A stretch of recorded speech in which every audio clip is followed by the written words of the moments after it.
আসসালামু আলাইকুম। আমি professor doctor A K M Fazlul Haque বলছি। আমি 30 বছর যাবৎ কলোরেক্টাল সার্জারি করি। এছাড়া 43 বছর আগে আমি ঢাকা মেডিকেল কলেজ থেকে পাশ করেছি। 94-56 আমি সিঙ্গাপুরে ছিলাম। তারপরে 96 থেকে বাংলাদেশে আমি কলোরেক্টাল সার্জারি করি। আপনারা জানেন আমি বঙ্গবন্ধু মেডিকেল ইউনিভার্সিটিতে কলোরেক্টাল সার্জারি ডিপার্টমেন্ট তৈরি করেছি। এমএস ডিগ্রি পিজি হাসপাতালে বা বঙ্গবন্ধু মেডিকেল ইউনিভার্সিটিতে আমি চালু করেছি। তারপরে 2009 সাল থেকে আমি প্রাইভেট প্র্যাকটিস করছি এবং পৃথিবীর সবচেয়ে বেশি কলোরেক্টাল সার্জারি আমি করেছি। Piles, fistula, colon cancer, rectum cancer, Crohn's disease, ulcerative colitis ইত্যাদি সব। আমার সাথে ডক্টর আসিফ আলমাস হক, উনি সবসময় অপারেশনে আছেন। তারপর সাকিব সারওয়াত হক, ডক্টর আসমা হোসেন নুরা থাকেন। আমার ফ্যামিলি সবাই ডাক্তার, সবাই এফসিপিএস এফআরসিএস করা। আমাদের সাথে আজকে একজন পেশেন্ট আছেন, যার নাম হচ্ছে, জনাব আপনার নাম কি? আনোয়ার হোসেন সরকার। আনোয়ার হোসেন সরকার, বাড়ি কোথায়? গাজীপুর কাশিমপুর। গাজীপুর। আনোয়ার হোসেন সরকার,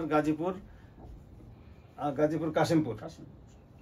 উনি 2012 সাল থেকে প্রায় 13 বছর যাবৎ ভুগতেছেন। ওনার সমস্যা হলে পেটে ব্যথা হয়। 13 বছরের ইতিহাস আমরা বলতে গেলে লম্বা সময় লাগবে। আমরা এখানে ভিডিওতে সময় পাবো 4-5 মিনিট, ফলে আমরা খুব সংক্ষেপে বলে যাচ্ছি। 2012 সাল থেকে ওনার পেটে ব্যথা শুরু হয়। উনি 14 সালে ইন্ডিয়া চলে যান বাংলাদেশে চিকিৎসা না হওয়ার কারণে। ইন্ডিয়া চিকিৎসা করার পরে ওনার সেখানে ভেলোরে চিকিৎসা হয়, সেখানে ওনার শান্তি হয়নি। তারপরে উনি এআইজি, এশিয়ান ইনস্টিটিউট অফ গ্যাস্ট্রোনোলজি, এটা কোথায়? হায়দ্রাবাদে। এআইজি বা এশিয়ান ইনস্টিটিউট অফ গ্যাস্ট্রোনোলজি, এটা খুবই নাম করা প্রতিষ্ঠান, সেখানে ওনার চিকিৎসা হয়। সেখানে ওনাকে পেটে ব্যথার জন্য, ওনার খাওয়া দাওয়ার আগে পেটে প্রচণ্ড ব্যথা হতো। ব্যথার কারণে পেটের মধ্যে ফুলে উঠতো, পেটের মধ্যে বুটবুট করতো, পেটের গ্যাস শব্দ বাহির থেকে পাওয়া যেত। সেই অবস্থায় তাকে ডায়াগনোসিস হয় যে ক্রনস ডিজিজ হিসাবে। ওনার অনেক অসংখ্য পরীক্ষা আছে, ফাইলের বস্তার কোনো শেষ নেই। উনি কতবার ইন্ডিয়া গেছেন? 23 বার ইন্ডিয়া গেছেন। 23 বার উনি 23 বার ইন্ডিয়া গেছেন। ইন্ডিয়ার সমস্ত পথঘাট ওনার চেনা। তো এখন ওখানে এআইজি অর্থাৎ এশিয়ান ইনস্টিটিউট অফ গ্যাস্ট্রোনোলজি হায়দ্রাবাদে, ওখানে ওনাকে অপারেশন টেবিলে উঠেছেন। সেখান থেকে উনি চলে আসছেন, অপারেশন করেন নাই, ভয়ে বা অন্যান্য অবিশ্বাসের কারণে, যেটাই হোক। আর কলকাতা, তারপরে ভেলোর এবং এআইজি, এই 3 জায়গায় মিলে উনি অসংখ্য ডাক্তার ওখানে দেখিয়েছেন। তারা ডায়াগনোসিস করে বলছেন ওনার পেটের মধ্যে ক্রনস ডিজিজ হয়েছে। ক্রনস ডিজিজ হলো একটা দীর্ঘস্থায়ী আমাশা বা দীর্ঘস্থায়ী ঘা, প্রদাহ বলে, chronic inflammatory disease of the bowel আমরা বলি। সেটা হয়েছে ওনার পেটের খাদ্যনালীতে এবং স্মল ইন্টেস্টাইন। ক্ষুদ্র অন্ত হলো 20 ফুট লম্বা। সেই জায়গায় বিভিন্ন পয়েন্টে আলসার বা ঘা হয়ে স্ট্রিকচার হয়ে গেছে, মানে ন্যারোয়িং, চিকন হয়ে গেছে।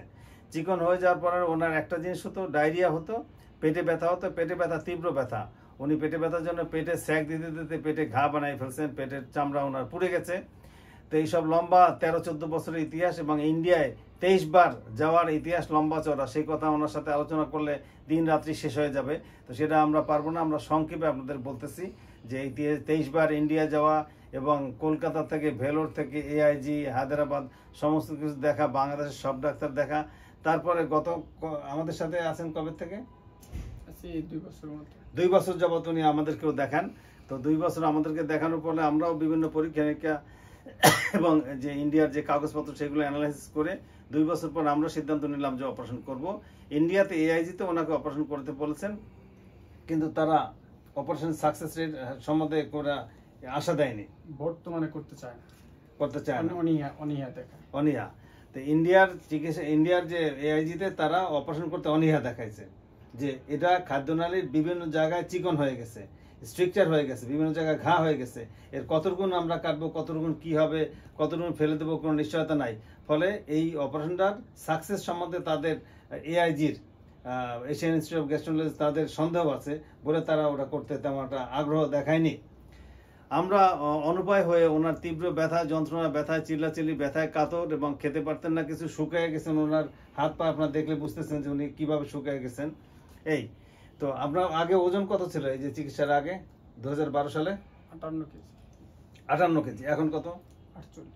48। 10 কেজি আপনার ওজন নেই। তো সম্মানিত দর্শক শ্রোতা, আপনারা সবসময় শোনেন যে বাংলাদেশ থেকে অপারেশন ফেল করে অন্যান্য দেশে, মানে প্রতিবেশী দেশে গেছে, সেখানে চিকিৎসার পর সব ভালো হয়ে গেছে। কিন্তু আমরা কলোরেক্টাল সার্জারি দিতে বিশ্বের সর্বোচ্চ মানের চিকিৎসা দিতে পারি এবং পৃথিবীর সবাইকে যে আমরা চ্যালেঞ্জ করছি। এখানে আপনি দেখেন, সে ইন্ডিয়ায় 13 বছর যাবত চিকিৎসা করেছে, কিন্তু সেখানে ডাক্তাররা এখন সর্বশেষ ওনারা অনীহা প্রদর্শন করছে এই অপারেশন করতে, যে এই অপারেশন করে সাকসেসফুল করতে পারবে কিনা।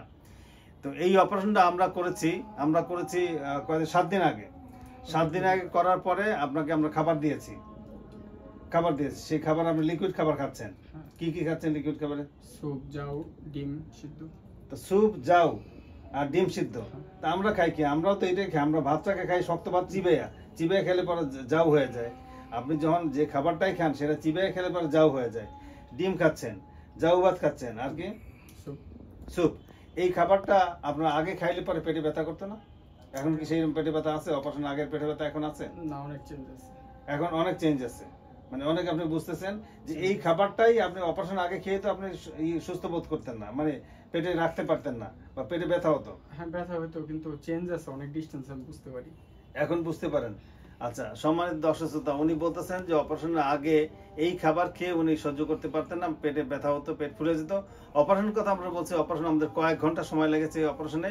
এক্ষেত্রে ক্ষুদ্র অন্ত্র 20 ফুট লম্বা, সেই 20 ফুট জায়গায় আমরা 2টা জায়গায় কয়েকটা সেগমেন্ট, মানে ইন্টেস্টাইনের খাদ্যনালীর সেগমেন্ট 2 জায়গায় আমরা কেটে ফেলে দিয়ে আবার জোড়া দিয়েছি।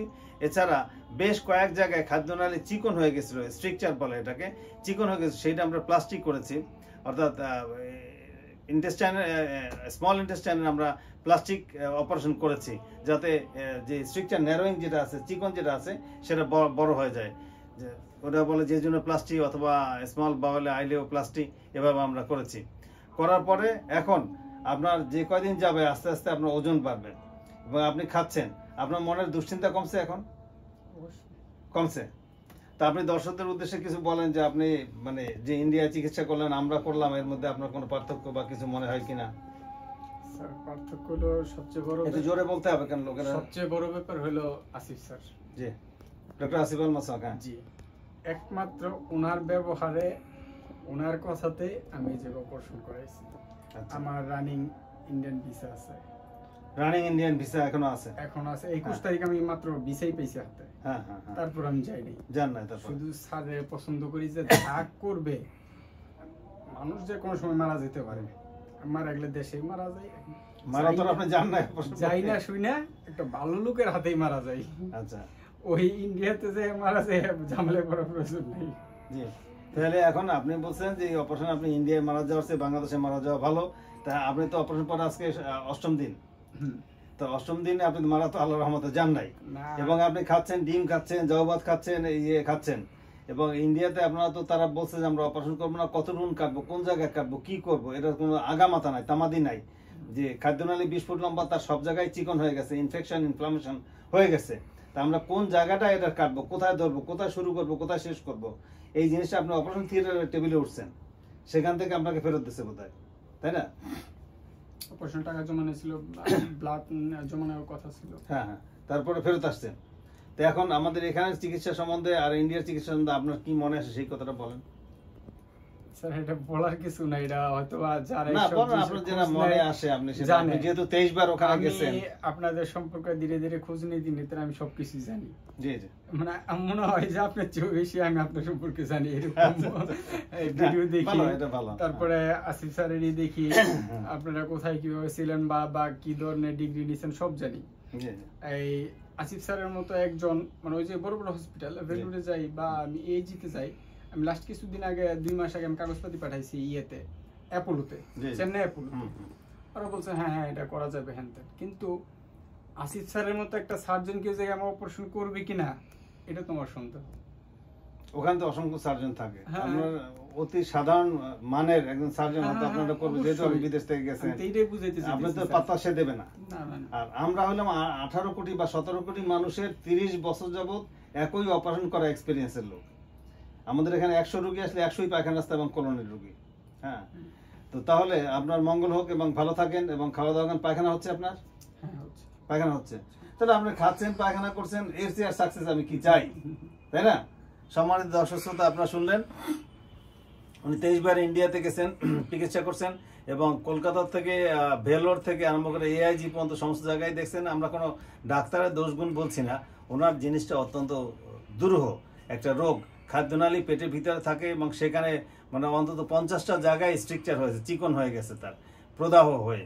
সেই জায়গায় কোনখান থেকে কাটবো, কোনখানে শুরু করব, কোনখানে শেষ করব, এটা আমাদের অপারেশন করতে আমাদের মাজা এবং হাঁটু ব্যথা হয়ে গিয়েছে। এই অপারেশন করার সময় আসিফ আল মাসক যে করছে এবং আমি দুজন মিলে আমাদের খুবই কষ্ট লাগছে, খুবই অসুবিধা লাগছে। তারপর আমরা সাকসেসফুলি করছি। এখন আপনি খাওয়া দাওয়া করছেন, পায়খানা হচ্ছে আপনার, আর কি চাই আপনার? আগের মতো দুশ্চিন্তা এখন নেই, খাবার খাচ্ছেন, সেই পেটের মধ্যে তীব্র ব্যথা যন্ত্রণা সেটা নেই। তা আমরা সাকসেসফুল। আপনারা সবাই ভালো থাকেন। আমরা 30 বছর যাবৎ কলোরেক্টাল সার্জারি করি এবং পৃথিবীর যে কাউকে আমরা চ্যালেঞ্জ করতে পারি। আমাদের এক্সপিরিয়েন্স সবার চেয়ে বেশি। এটা বলবো এই জন্য যে 18 কোটি মানুষের চিকিৎসা আমার এখানে হয়। আমি তো কোলন ক্যান্সার, আমরা রেকটাম ক্যান্সার ডেইলি 6 থেকে 7 জন পাই প্রতিদিন আমরা। তারপর খাদ্যনালীর এই যে আমরা যে অংশ চিকিৎসা করি কোলন, সেটারও ulcerative colitis, piles, fistula, colon cancer, rectum cancer, constipation, ODS, diarrhoea, আমাশা, এটা ছাড়া আমরা কখনোই কিছু চিকিৎসা করি না। আমরা doctor Fazlul Haque colorectal hospital করেছি। এটা বিশ্বের দ্বিতীয় হাসপাতাল এবং বাংলাদেশের প্রথম হাসপাতাল যেখানে শুধুমাত্র কলোরেক্টাল সার্জারি হয়। এটা আমাদের 95 বেডের একটা হাসপাতাল। আপনারা আসতে পারেন, আমাদের হাসপাতালকে চেক করতে পারেন। আপনাদের ভালো মন্দ যে কোনো কিছু লাগলে সেটা আপনারা বলতে পারেন যে আপনাদের ভালো লেগেছে না মন্দ লেগেছে, বা কোনো অংশ ভালো লাগছে কিনা, সেটা আমরা পরীক্ষা প্রার্থনীয়। অর্থাৎ আমরা দেখাতে চাই যে বাংলাদেশে আন্তর্জাতিক মানের অত্যাধুনিক হাসপাতাল হতে পারে এবং পৃথিবীর সবাইকে চ্যালেঞ্জ করে আমরা কলোরেক্টাল সার্জারি করি। আমাদের এখানে আসার আগে ইংল্যান্ড, আমেরিকা, অস্ট্রেলিয়া, ইটালি, কানাডায় বাঙালি যারা আছেন তারা 8 থেকে 10 বার ফেল করে আমাদের কাছে আসেন। তারপর আমাদের রোগী আমাদের আশেপাশের দেশ বা সিঙ্গাপুর বা বিভিন্ন জায়গায় গিয়া ফেল করে আমাদের কাছে আসেন, আমরা তার চিকিৎসা করি। যেহেতু 30 বছর আমি করেছি, এটা আমাদের রোল পিটানোর কোনো দরকার নাই, সবাই জানেন। তারপরে আমরা বলবো যে আমরা পরীক্ষা প্রার্থনীয়, আপনারা আসতে পারেন, দেখতে পারেন। আমরা একটা অত্যাধুনিক হাসপাতাল করেছি, এটার আপনারা আসবেন, সেবা নেবেন, এই কামনা করি। সবাই সুস্থ থাকুন, ভালো থাকুন। আসসালামু আলাইকুম।